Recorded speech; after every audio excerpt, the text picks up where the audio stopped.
UP विधानसभा में माहौल पूरी तरह से गर्मा गया जब सीएम योगी ने विपक्ष को जमकर निशाने पर लिया और बांग्लादेश में हुई घटना पर भी विपक्ष को जमकर सुनाया।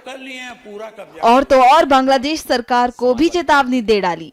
माफिया, बुलडोजर, हर मुद्दे पर जबरदस्त स्पीच दी।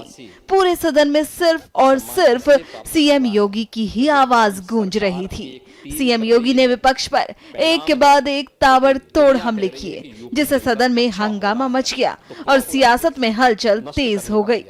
तो अब आपको सुनाते हैं सीएम योगी के वो 3 फायर बयान जो विरोधियों से लेकर पड़ोसी मुल्क तक जबरदस्त वायरल हो रहे हैं।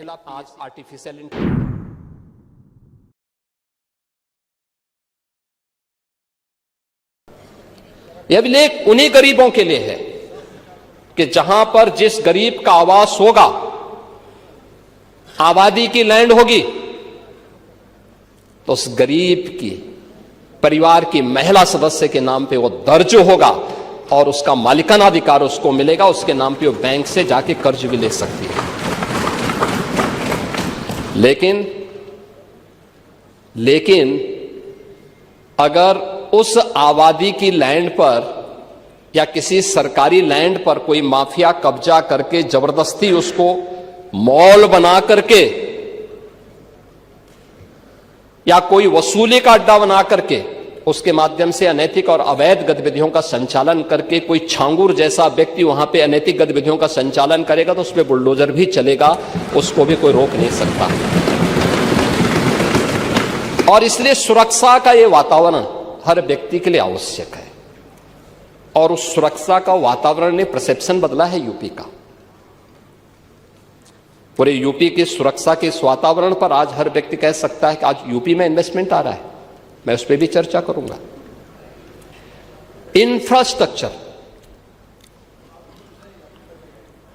इंफ्रास्ट्रक्चर कैसे होना चाहिए, 2017 के पहले क्या स्थिति थी और 2017 के बाद क्या है।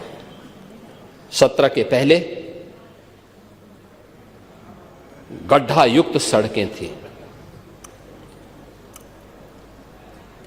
मेट्रो के नाम पर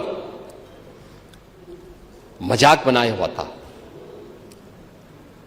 रेलवे के नेटवर्किंग के लिए केंद्र सरकार के साथ समन्वय नहीं था।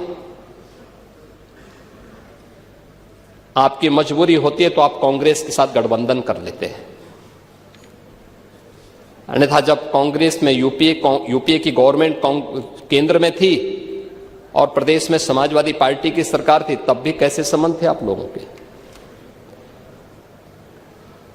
यानी मजबूरी के नाम आपके संबंध थे, अन्यथा आप लोग किस प्रकार की अराजकता फैलाते थे किसी से छुपा हुआ नहीं है।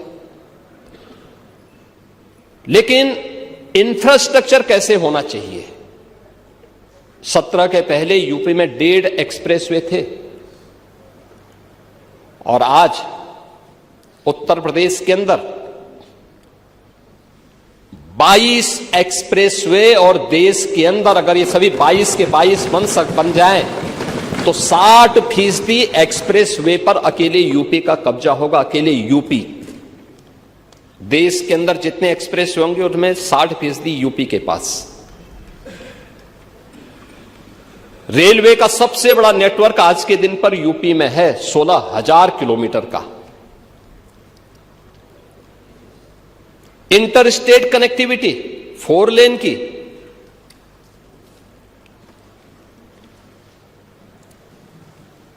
मेट्रो सिटी यूपी, देश के अंदर सबसे अधिक मेट्रो यूपी के अंदर, देश के अंदर सबसे अधिक एयरपोर्ट। 2017 के पहले यूपी के अंदर एयरपोर्ट की संख्या बहुत कम थी, उनमें से 2 संचालित थे, 2 आंशिक रूप से संचालित थे।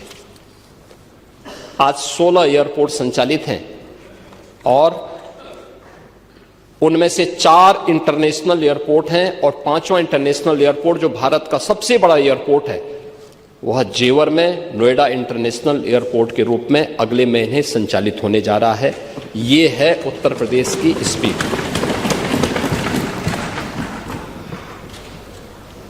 देश की पहली रैपिड रेल आज यूपी के अंदर चल रही है। देश का पहला वाटरवे यूपी के अंदर संचालित हो चुका है।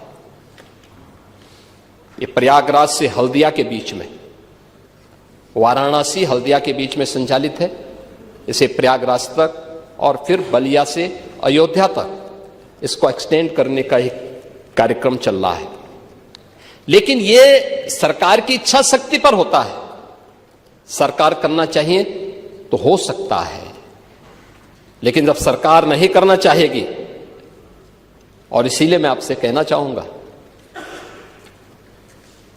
कि आप लोग बात बड़ी बड़ी करते हैं, लेकिन ये जो बड़ी बड़ी बातें आप लोग करते हैं ना, ये समाजवादी पार्टी का अहंकार है। जब व्यक्ति में अहंकार आता है तो कहता है कि मैंने ये कर दिया, लेकिन जब इसीलिए कोई आपको सम्मान नहीं देता समाजवादी पार्टी को। 17 के पहले प्रदेश के सामने ये पहचान के संकट से प्रदेश तरसता था समाजवादी पार्टी के कारण, लेकिन आज हर उत्तर प्रदेश वासी सम्मान इसलिए प्राप्त कर रहा है क्योंकि काम सरकार की एक टीम कर रही है, परिणाम है, लेकिन दुनिया कह रही है कि यूपी के अंदर अच्छा हो रहा है, तो पूरा उत्तर प्रदेश सम्मान प्राप्त कर रहा है। यानी अहंकार तब आता है जब कहते हैं कि साहब इस हमने ये कर दिया, लेकिन सम्मान तब पाते हैं जब दुनिया कहती है कि आपने अच्छा कर लिया। और आज दुनिया कह रही है कि यूपी ने अच्छा किया है, अच्छा कर रही है, हर एक मामले में अच्छा कर रही है, लेकिन इंफ्रास्ट्रक्चर के मामले में भी ये अच्छा यूपी के अंदर है। एम्प्लॉयमेंट, आप एम्प्लॉयमेंट की बात कर रहे थे, आपने शिक्षाविद भरे तो थे लोक सेवा आयोग में भी और शिक्षा आयोग में भी, क्या क्या कारनामे किए थे उन्होंने, क्या क्या कारनामे किए थे। जो हाई स्कूल 3rd डिवीजन था, इंटरमीडिएट 3rd डिवीजन था, आयोग का अध्यक्ष हो गया था। जो उसका आयोग जो उसके लिए एलिजिबल नहीं था, उसको आपने आयोग का अध्यक्ष बनाया था, और क्या क्या गुल खिला रहा था। यूपी के नौजवानों के साथ खिलवाड़ इस समाजवादी पार्टी से ज्यादा किसने किया है।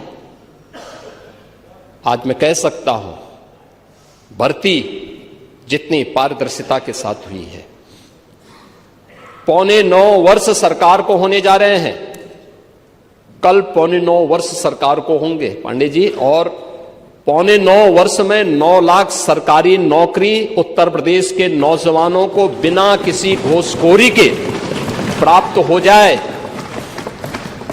ये पहले कभी नहीं हुआ, कभी नहीं हुआ। अभी आपने देखा होगा, और मैं तो आपसे भी कहूंगा, अभी हाल ही में हम लोगों ने 60,244 पुलिस कार्मिकों की भर्ती की थी, आरक्षी भर्ती की। सिद्धार्थनगर जनपद के बहुत सारे नौजवान हुए थे। आपको बुलाना चाहिए था अपनी विधानसभा के नौजवानों को, उनके परिवार के सदस्यों को बुलाते, उनको सम्मान देते, अच्छा रहता, क्योंकि आप उनके चुने हुए प्रतिनिधि हैं, आपको बुलाने का अधिकार है। क्या इससे पहले कभी हुआ? हम इतने बड़े पैमाने पर भर्ती इसलिए कर पाए क्योंकि हमने इसके लिए उतना इंफ्रास्ट्रक्चर दिया है। इससे पहले इंफ्रास्ट्रक्चर नहीं था। देखिए, यूपी के अंदर 17 के पहले पुलिस ट्रेनिंग के लिए हमारे पास कुल 3,000 की क्षमता थी। जब हम लोगों ने 2017 में पुलिस की भर्ती की व्यवस्था को देखा, कैसे इनकी ट्रेनिंग होगी, क्योंकि भर्ती नहीं करना, इनकी ट्रेनिंग भी करना है। वर्दीधारी फोर्स के लिए महत्वपूर्ण होता है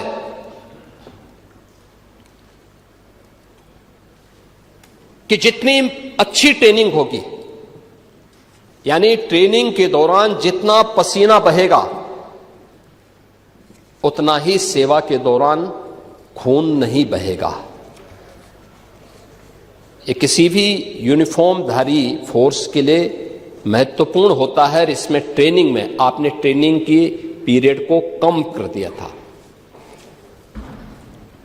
6 साल से लेकर के, यानी 9 महीने से घटा करके 6 महीने कर दिया था। और भर्ती के लिए योग्य नौजवान को प्राथमिकता नहीं देते थे। और शिवपाल जी तो उसके मास्टर हैं, इनकी तो पीएचडी ही इसमें है। पूरी भर्ती की प्रक्रिया को तार तार, हर व्यक्ति बेहाल था। आज उत्तर प्रदेश का नौजवान नौकरी प्राप्त कर रहा है। क्या शिक्षा में, क्या उत्तर प्रदेश लोक सेवा आयोग में, क्या अधीनस्थ सेवा चयन आयोग में, क्या पुलिस भर्ती बोर्ड में। और भर्ती की इस प्रक्रिया को ही पारदर्शी बनाने के लिए हम लोगों ने हर एक स्तर पर उस प्रकार के तंत्र को विकसित किया है। और इसीलिए शिक्षा आयोग में भी उत्तर प्रदेश के रिटायर्ड डीजीपी को बिठाया है कि जैसे माफिया की कमर तोड़ी गई है, नकल माफिया की कमर को भी वहां बैठ करके ऐसे तोड़ना है। क्योंकि नकल माफिया आदत तो आप लोगों ने खराब की थी, लेकिन उनकी आदत को सुधारने का काम, क्योंकि जब भी कोई हैंकड़ी दिखाता है तो उसकी हैंकड़ी को ठीक करने का काम भी सरकार का होना चाहिए। और यही हमारे पद की शपथ भी है। एक सज्जन को सुरक्षा, लेकिन दुर्जन को ठिकाना लगाने का काम। परित्राणाय साधूनाम विनाशाय च दुष्कृताम, यही तो है। और इसी के लिए बैठे हैं, भजन करने के लिए थोड़ा बैठे हैं। भजन करना तो हमारे पास मठ पर्याप्त है, उसी में कर लेते हैं।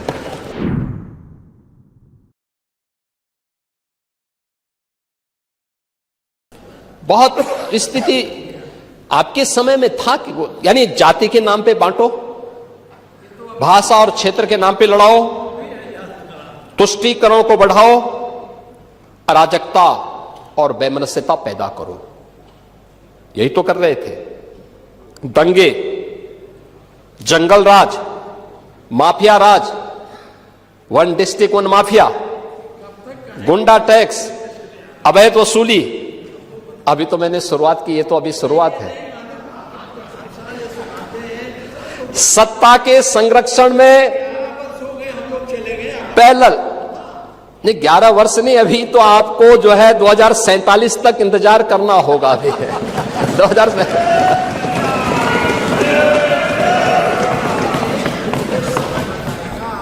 चाहे जो कहिए। आज यानी उस समय हरेक तबके में असुरक्षा का वातावरण था। प्रदेश की छवि अराजकता की थी, अस्थिरता की थी। और आज रूल ऑफ लॉ आज यूपी के अंदर है। कोई सांप्रदायिक दंगा नहीं है। दंगाई, ओह, दंगा कैसे होता है और दंगाई का उपचार कैसे होना है। हाँ हाँ, तो बरेली के मौलाना से पूछ लो। अब यहां न कर्फ्यू है न दंगा है, अब यूपी में सब दंगा है। यह है नया यूपी।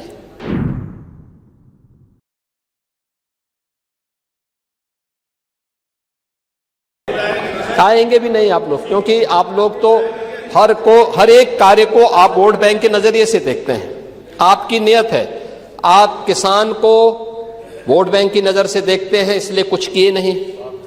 आप दलितों को वोट बैंक की निगाह से देखते हैं, इसलिए कुछ बोलते नहीं। इसलिए मैं कह रहा हूं ना, देखो बांग्लादेश में एक दलित नौजवान को कैसे जला दिया गया। आप लोग गाजा पट्टी में होने वाले किसी भी उस पर आंसू बहाते हैं, लेकिन आपकी जवान से एक शब्द नहीं निकल रहा है, क्योंकि एक दलित नौजवान मारा गया बांग्लादेश में। और उस नौजवान के मरने पर आपकी जवानी सिल चुकी है, क्योंकि आप उसको केवल वोट बैंक के रूप में इस्तेमाल करते हैं। ये राजनीति नहीं है पांडे जी, ये राजनीति नहीं है, ये वो सच्चाई है जो आपकी तुष्टीकरण की नीति है, जिसके कारण बांग्लादेश बना है। अगर बांग्लादेश पाकिस्तान नहीं बना होता, इस तरीके से हिंदू नहीं जलाया होता, और जलाता तो फिर उसकी क्या दुर्गति होती यह वह भी जानता। ये सुरक्षा की गारंटी, वहां मारे जा रहे हैं हिंदू, आप लोग नहीं बोलेंगे। एक कैंडल मार्च निकाल के चलते हैं गांजा के मुद्दे को लेकर के,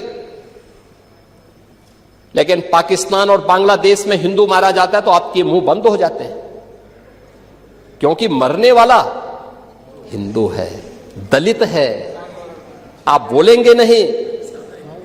और यही सच्चाई है।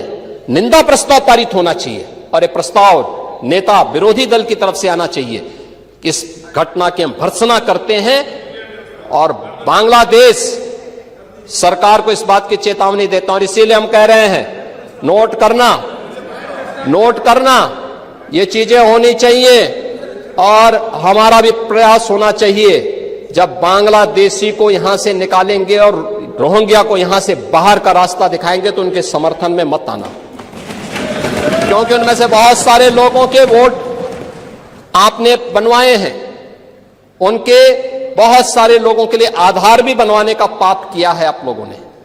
इसलिए इन चीजों को ध्यान में रखना, और एक एक चीज की स्क्रीनिंग होगी, बहुत प्रभावी कार्रवाई करेंगे।